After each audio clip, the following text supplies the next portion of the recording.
What if loneliness at the top isn't a kind of sentence? It's a system that you quietly built. So, hey everyone, this is your host Avik, and you are listening to Healthy Mind, Healthy Life, the podcast where we swap burnout for clarity and turn the big ideals into daily disciplines. And today I'm joined by a leader who lives that philosophy with uncommon consistency. So, please welcome Dusty Holcomb. So, welcome to the show. Avik, it's so nice to be here. It's a pleasure to talk to you about a topic that I'm really passionate about: healthy mind, healthy life. It's so important. Amazing. So, dear listeners, before we delve deep into the discussion, I'd love to introduce you with Dusty. So, Dusty is the former CEO of five-time Ironman and the entrepreneur behind the Arcqus Group. So, he believes leadership starts with the self-leadership, and he's backed that up with a 28-year streak of daily leadership reflections, the kind of practice that forges character when no one's watching. So Mm. on his podcast, Leadership Unlocked, he dives into the defining moments that shape how we lead and live, not performatively, but personally. So if you have ever felt, uh, I mean, or maybe built a fortress to focus only to discover you world out your allies, then this conversation is for you. Let's dismantle the myth that leadership must be lonely and explore also like how isolation can be a self-selected challenge that we can unselect. So welcome to the show. Awesome. So glad to be here. Amazing. So to start with, Dusty, like you have said, isolation is often self-selected. So what are the subtle ways like high performers choose isolation? Thinking it's excellence when it's actually avoidance. Well, the first place it comes from is a sense of fear, right? A fear that someone might think that we're not qualified to be in the seat. And there are certain topics and certain things that we need as leaders to keep to ourselves or to have a mentorship group or other people to Yeah. talk to. But we build these firewalls around ourselves, large part, in a lot of the leaders I work with. It's out of a case of fear. They're afraid that they have to be seen as the Yeah. person who has all the answers, knows all the solutions, or is, or are the one who can solve the problems. Yeah. And so they build systems around themselves because they don't want to be convey that it's okay not to have all the answers. That leadership is not about having all the answers. Leadership is about being able to make sure the right questions are asked and answered. And so that's what I see time and time again is it starts from a place of fear, and then the wall gets built up and up and up. And soon you can't even see outside. Hmm. So, like, I was just thinking, what a small or maybe kind of repeatable practice, uh, think like connection rep, can a leader install this week to reverse that drift? What do you say? Yeah, one of the things that really have to think about is surrendering the need to be right and surrendering the need to have the answer, but instead focusing on the quality of the question. I once watched Jim Collins give a speech, and he was talking about how he was doing some work coming out of Stanford with his mentor, or no, his guru, the great Peter Drucker, and he talked, worked with him for a couple of weeks, and in the end, he goes to Peter, and he's expecting that he's going to get a nice attaboy, a nice pat on the back, Hmm? and instead, Peter said, "You know, Jim, you would find it much more impactful if you would spend more time being interested and less time being interesting." So the tactical advice that I would give a leader, and I think this applies in any role at any level, is to really hone the skill of being interested in other people. Because when you are only focused on being interesting, you are reinforcing that it's all about you. But when you invest the time and effort to be interested in other people, Yep. then by default, you are inviting them into conversations. You're Mhm. inviting them into a deeper relationship. And it doesn't have to be a case where you have to have all the answers. You can just say something simple like, I think, tell me what you think about this situation. I'd be really curious Mm. to understand what's on your mind Oh, and let the conversation flow. yeah. So I mean, when you think, I mean, when you say when things are not happening, right? Mm. Yeah, when things are not happening, when things are going well, when things aren't going well, like you can show up with the mindset of a beginner, a student's mindset, curious to learn, and then invite people into those conversations. If things aren't going well, you can say, "Hey, help me understand." That's my favorite three-word question. Help me understand, followed by these three words, what I might be missing. I guess it's four words, but what am I missing? Help me understand what I might be missing. We have to be careful. Sometimes questions can be used as weapons, and that's not what I'm talking about. What I'm talking about is inviting someone into that conversation so that you cannot be lonely in having to solve the problem. Because oftentimes we see where people they wear that mantle and they keep that armor on by design. They want to be the hero. Well, the real hero is winning the game, whatever the game is, whether it's the new business or the project, whatever that is. When the team wins, everybody wins. Exactly. Definitely. I mean, it's all about the mindset for sure that you have already mentioned. Like, I mean, even if it's a student, even if it's someone, the leader, mindset works for everyone, and also like the thing which you also mentioned about the isolation part, right? Like, how what you think, how is going on, where I'm doing wrong. So that self question, I believe, is uh, is important, but it also comes with very deep understanding and very uh, about, you can say, the experience. What do you Mm. say? Yeah, I think you have to be comfortable Uh-huh. with yourself. You know, I was always used to tell leadership teams, Yeah. I am not remotely interested in being right, but I'm extremely interested in doing what is right and Yeah. figuring out what is right. And so you have to be comfortable not having the answer. You have to be comfortable, perhaps even to be wrong. Mm. And I think that that's so important. Like we're talking here, like if you have a healthy mind, it Yep. means that your mind is not um, dependent upon the affirmation of others for you to have worth. And so if we're gonna have a healthy mind and then a healthy body and a healthy team, like all these things, we have to make sure that our worth as leaders is not dependent on being the one who has all the answers, being the one who, knows all the buttons to push, but instead is around how do we ensure that we have the right people doing the right thing and that they are focused on the right things. I mean, leadership is influence. And so what we're talking about is not command and control. We're not talking about forcing things onto people.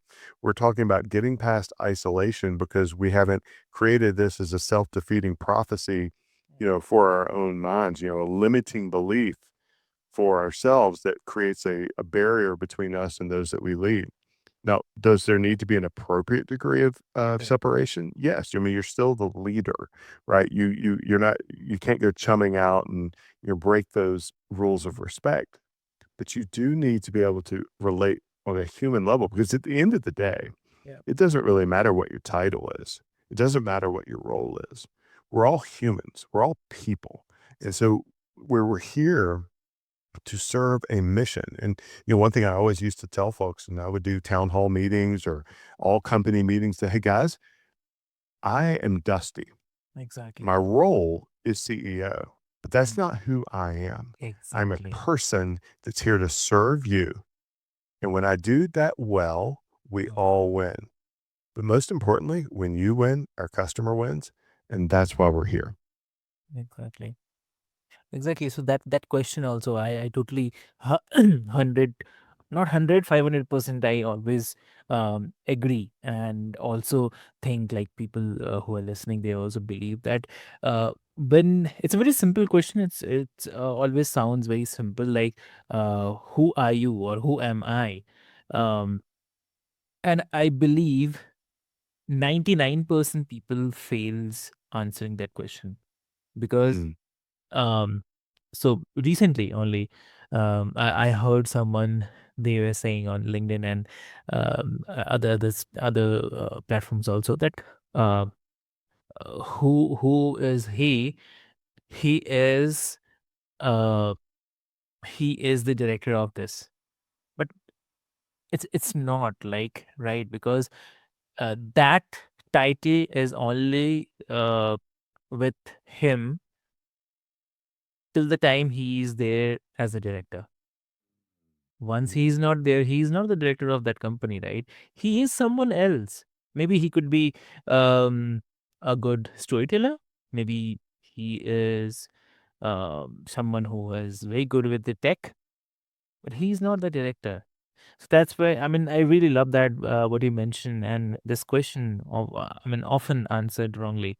So yeah, exactly. But let me jump in there because I think that's a really fascinating. I'm so glad you mentioned that. Mm, I was once having a conversation with a senior pastor at our church, and we were both, I was navigating change and struggling, and he told me a story, his story. He said, after 20 years of being a pastor, and he was out on a hill with a journal and his Bible, and he was reading and he was struggling. mm, And it dawned on him that he wasn't the senior pastor of this church. Instead, he was the steward of the senior pastor role for a season, and that season would end. And so that role that he was wrapped up in, that identity that he was all wrapped up in, was temporary by design. But the roles that were permanent, mm, husband, father, those other roles that were much more impactful for much longer amounts of time, were being given second class energy, third class energy, because he was wrapped up in the role that wasn't really his. He was merely a steward. So I'm so glad you went there, because that's what, in our professional context, we are stewards of role, and we need to be exceptionally good as the steward of our role. But it doesn't mean that that's who we are. exactly. Totally agree. Yep. And also, like,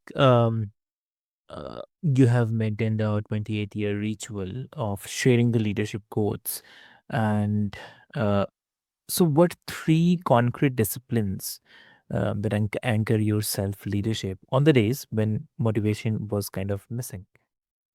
Yeah, there's those things that you do even when you don't want to. And, you have to draw a line in the sand and say, this is who I am. I am a person that does this practice. And so you do it. And so even on the days when you don't want to, and even on the days when you don't feel like it, I ask myself, well, what would a person who has an identity as disciplined and focused and serving others through this discipline, what would that person do? And that question phrased that way is always answerable. That person would get up and do the work. That person would send the email. That person would do the thing. And so I always try to hold myself accountable to that standard of discipline, that a person who was that identity that I wanted to be, what would they do? And so that's rule number one. Rule number two is to make it easy. Mm, And so I try very hard to have systems and processes that make the most important thing the most important thing, and I just do it. I don't give myself a choice. I don't make it an option. So, for example, if you're a runner and you're having a hard time going out in the morning to go for a run, if you put your shoes out the night before and you put out your stuff, you're much more likely to do it because you don't have to think about it in the morning. You've already decided in advance what's most important. So then you just have to follow it. So that's what I mean when I say make it easy. You've done the hard work, you've made the decision, then you just have to execute it because you've already done the hard part. And the third thing is, on those times when it can't be done, give yourself grace and pick it up the next day. Don't quit. Don't walk away. Don't stop. Okay. Give yourself grace and get right back up and after it and keep winning. Wow. So like I mean uh when one of those disciplines breaks, like the travel, crisis, fatigue, Mm. what's your minimum viable discipline? I mean, um, so the kind of habit survives. Yeah, that's a great question. I love the way you frame that too. Your minimum viable discipline. So, for example, one of my disciplines is I want to work out every day. Yeah. Now, that doesn't mean that I'm going to get to go do an hour long run or a 2 hour run or whatever that is. Mhm. My minimum standard is I can do 100 push-ups, and I may have to do them in 5 sets of 20 at different times in the day, but I can always do that. And I got that from a coach who said, "Hey, look, I used to think that if I to go to the gym, if I couldn't go for 2 hours, it wasn't worth going." And I realized that I had anchored my expectations of success so close to perfect that anything less than that wasn't even worth doing. Mhm. And I've fallen victim of that many times in my life, or when I was racing Ironman, if I couldn't go for a 10-mile run, it wasn't even worth going. And then I realized I had lost sight of what the whole point was. It was to go for a run. So today, one of my minimum viable disciplines is I can do 100 push-ups and I can do 100 sit-ups. And it may take me 5 minutes and the Mhm. box is checked. And there are days where you just can't do it. That's okay. I'm not going to beat myself up. I had shoulder surgery a few months ago. I couldn't do that for a little while. But you know what? I can do something else. I can go for a walk. I can do something else. So I think we have to, I recommend to the folks that I work with that instead of anchoring on a achievement of something perfect, which isolates you, it goes back to our isolation. It isolates you to a standard that you may or may not be able to achieve with perfection every single day. That instead you attach yourself to an identity. What would an athlete do? What would a person who is healthy do? What is it that I can have as a minimal viable discipline? I love that phrase. I'm going to use that.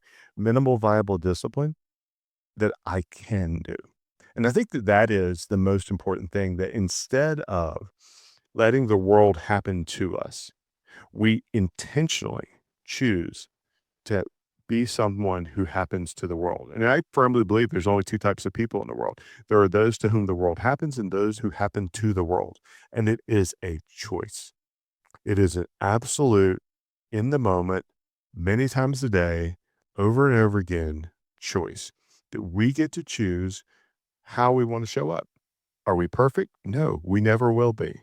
But can we be a little bit better tomorrow? And even thinking about this as a healthy mind, I didn't do a good job last night getting sleep, but tonight I can go a little to bed a little earlier. I can give myself a little more time. We can choose to do something differently. And that's the greatest freedom that we have. Exactly. And also, like you ask, like, who are you becoming? Hmm. Many readers collect titles but lose a kind of sense of self.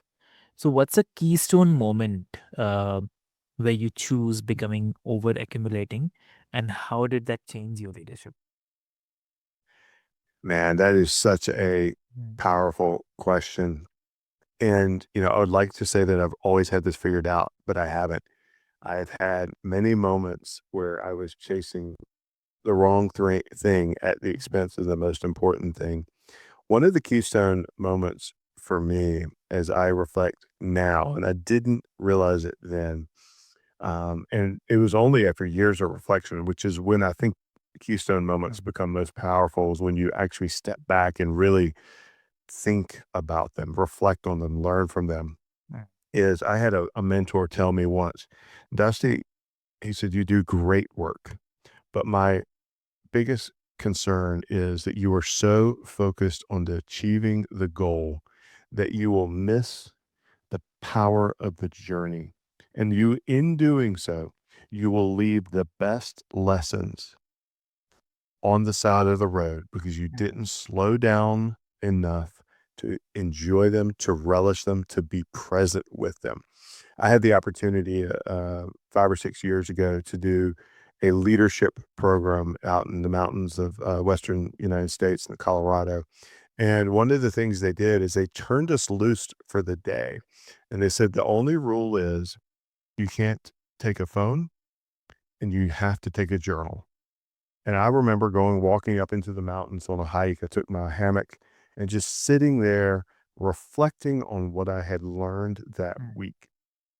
And that keystone moment where I was sitting down going, answering this question, what is important? What is truly mm, important is what allowed me to make different decisions after that day. It's what guides me now. I still have that journal page up and framed where I wrote down these are the things that truly matter. And I fail daily. I think as humans, we all fail. But again, it's that reminder that a little bit better. So that keystone moment for me was when I was forced to pause and reflect on the joy of the journey and what I had learned in the pursuit. And the question was, in pursuit of serving others, how will you take this lesson and help them? And so it was one of those keystone moments that has shaped and reshaped my thinking many times just in the last 5 or 6 years. Um, that since I had that experience. exactly. Mhm. And any advice you would like to share with the listeners today, what that will be? Yeah, one thing that the advice I would share is leadership doesn't have to be lonely. It is something that we often have as self-inflicted. Mm, Seek out mentorship, seek out counsel, seek out others, whether it's in your organization, external to your organization, and go in with the mind of a student to say, "Hey, I'm thinking about, and I don't have it figured out. Can I bounce an idea off of you? Can I ask questions?" I think so often, especially when we're in our own organizations, we get wrapped around or in our heads, and we think we can't ask questions. We think we can't admit that we don't know something. So that would be number one. Number two piece of advice would be embrace the power of a journal. Like just reflecting, like you asked that keystone moment question actually for our uh, customers and clients and for your audience, I'm happy to have them go and download it. I put together a Keystone reflection journal at mykeystonemoments.com where they can go download a guided journal just to reflect on what are those things that are important and formed you and shaped you as a leader that you want to treasure and cherish and will inform and help others. Like many times, we have paid tuition for our learnings, for our mistakes, for our growth, and we can give others the benefit of that without them having to pay for that tuition. And the third thing is find a great book, whatever that next great book is to read or podcast or audio book, but never stop learning. Leaders are not born. Leaders are made and they're made through learning. So that would be my third piece of advice. amazing. That's really amazing. Great. So, thank you so much. And I would say loneliness in leadership is not a kind of destiny, it's a design. And dear listeners, today Dusty reminded us that connection is a discipline, service needs boundaries, and clarity is the consequence of pruning what no longer serves. Mm. You'll move this week, schedule one connection rep, a 15-minute listening, maybe block with a teammate, then choose one commitment to prune and um, write the replacement behavior. And also ask a Dusty's question like, who am I becoming? And would I follow that person? Right. So, dear listeners, if today sparked something, share this episode with a leader who's carrying too much alone. And subscribe, leave a review, and tell us your connection rep or the story that we might feature on your next week. And Dusty, thank you so much for bringing conviction without the theoretics. And for all the listeners who want more, uh, Do check out the Arcus Group and Leadership Unlocked to go deeper on the frameworks that actually hold under pressure. And before moving, Dusty, if someone wants to connect with you, what will be the great medium to connect? Yeah, the best way to connect would either be on LinkedIn. They can find me at Dusty Holcomb, or if they simply go to arcus.news, ARCQUS.news, that'll take them right to our website and they can sign up for our newsletter, get other content. It's all value added and it's all free for your listeners. Amazing. So, dear listeners, I'll put all the links into the show notes for your easy reference. And with this hope, until next time, this is your host Avik, and reminding you that lead with intention, live in alignment, and remember your habits are building someone. So make sure it's someone that you admire. So, Mm. thank you so much. Thank you.